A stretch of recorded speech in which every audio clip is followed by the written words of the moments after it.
ప్రపంచంలో మీరు ఎక్కడైనా సరే ఒక నీటిలోకి తీసుకెళ్లి ఒక ఎముకని వేస్తే అది కరగడానికి చాలా కాలం పడుతుంది. నీటిలో ఎముక కరగదో పట్టాన.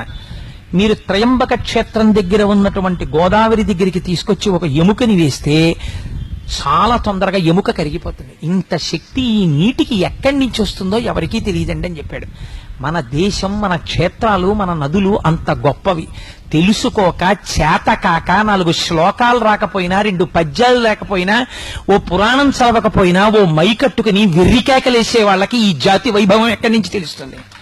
చదివితే తెలుస్తుంది. నీకు రామాయణంలో ఒక శ్లోకం చదవడం వచ్చా? నీకు రామాయణంలో ఒక శ్లోకానికి అర్థం చెప్పడం వచ్చా? నీకు ఓం త్రయంబకం యజామహే సుగంధిం పుష్టివర్ధనం అండం వచ్చా?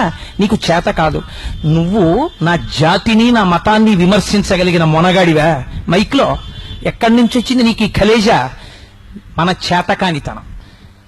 నిష్కారణంగా అబద్ధపు మాటలు పురాణాలు మాట్లాడవు, ఋషులు మాట్లాడరు, వాళ్ళకి అవసరం లేదు.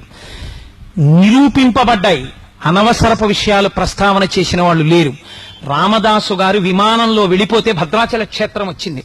రమణ మహర్షి ఆత్మజ్యోతి కొన్ని వేల మంది చూస్తుండగా అరుణాచల శిఖరాల్లో కలిసిపోతే అరుణాచల వైభవం కనపడింది.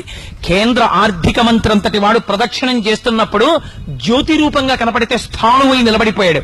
ఎంత మందికో ఎన్ని రకాలుగానో స్వామి దర్శనమిచ్చి వాగ్గేయకారులని, ఋషుల్ని, భక్తుల్ని ఉద్ధరించినటువంటి మహాక్షేత్రాలు కలిగినటువంటి సనాతన ధర్మం మన ధర్మం.